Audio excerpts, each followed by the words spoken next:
All right, friends, let's see what happens in Chapter 11 of A World Series Curse, a tiebreaker.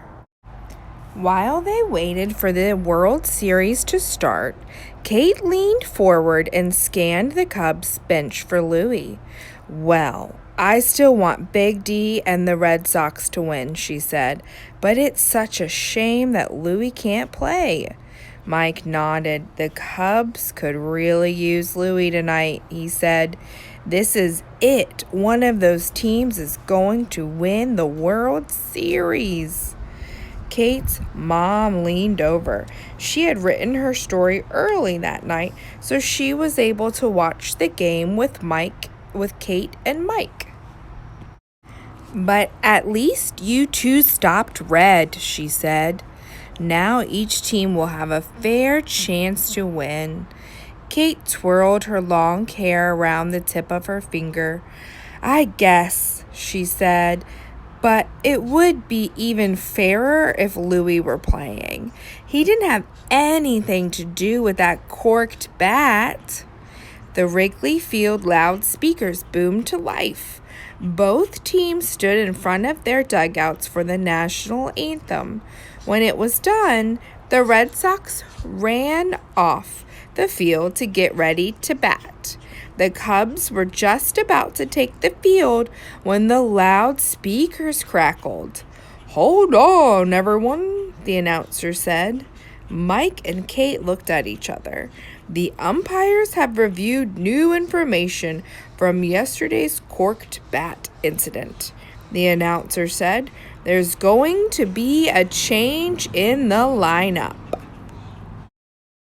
A figure ran out from the dugout to the middle of the infield with his head down. It was a Cubs player. When he reached the pitcher's mound, the announcer's voice boomed throughout the ballpark. It's Louie Lopez! The Chicago fans screamed and yelled. Louie lifted both arms in victory and looked around the stadium at all the happy fans. Louie's suspension has been removed, the announcer said. The umpires decided that Louie didn't have anything to do with the corked bat. Almost everyone in Wrigley stood up and clapped. Slowly, a chant spread across the stadium from the bleachers. Louie, Louie, Louie. It grew louder and louder until Louie took off his hat and bowed to the crowd. Then he motioned for the rest of his team to take the field. The Cubs ran out to their positions. The Chicago Cubs got off to a great start. In the second inning, Louie hit a double for the Cubs. The next batter struck out, but the following Cubs batter hit a single. Louie ran like a tornado and slid into home just as the throw landed in the catcher's glove. Safe, called the umpire. The Cubs were up 1-0. Big D came out swinging in the next inning. He was close to hitting a home run, but the Cubs outfielder jumped high into the air and caught Big D's ball. It turned the hit into an out. The Cubs stayed ahead by 1 run until the 8th inning. The Cubs pitcher struck out the first 2 Red Sox batters. Then the third batter hit a blooper that fell in for a base hit. On the next 2 pitches, the Boston runner stole second base and then third. He was close to home. Kate and other Boston fans at Wrigley were going wild. It was one of the best chances all night for Boston to tie it up, and that's exactly what they did.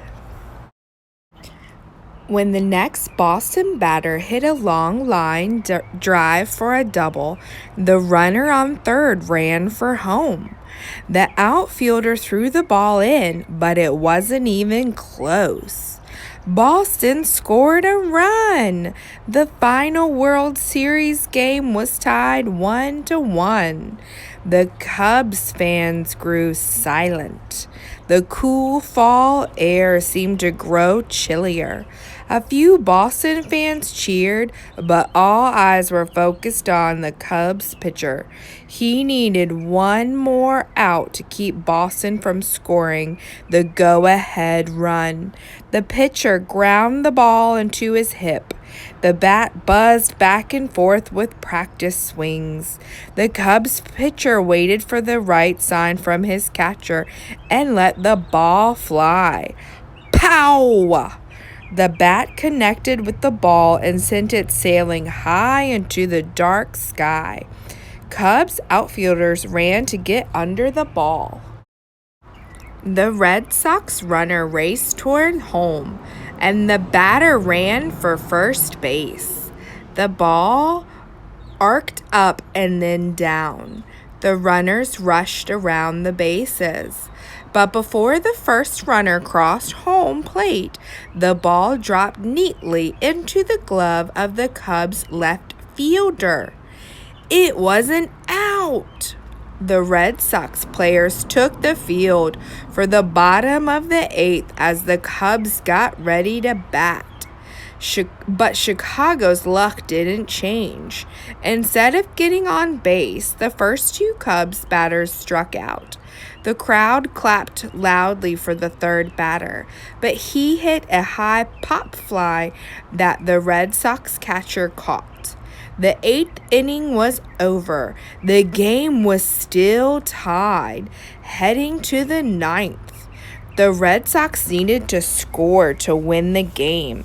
Their fans cheered when the first Red Sox batter hit a single. But hope turned to despair when the second batter hit into a double play to give the Red Sox 2 outs. Even Big D couldn't save the day. He watched 2 strikes go by and then hit a line drive to first base for the third out. As the Cubs ran off the field, their fans clapped and yelled. Now was their chance. If the Cubs scored a run, they'd win the game and the World Series. But it wasn't going to be easy.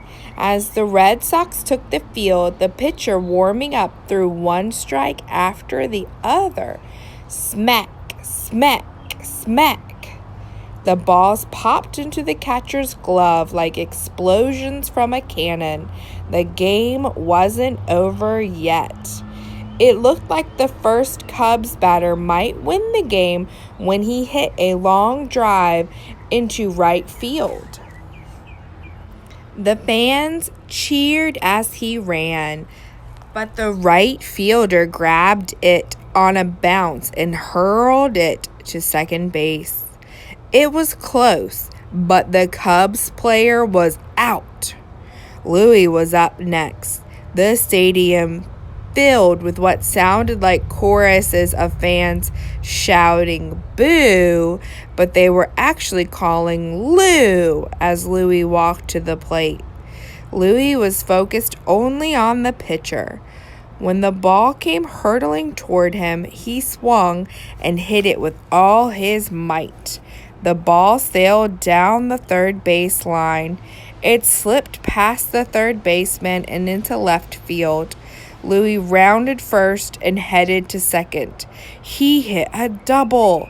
The Cubs had a runner on base and only one out. As the crowd cheered, Louis' teammate Dexter Russell walked up to the plate. He watched as the Red Sox pitcher threw 2 balls.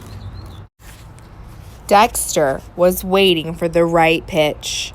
The pitcher tightened up. He stared at Dexter and threw a high fastball. Dexter liked it. He swung.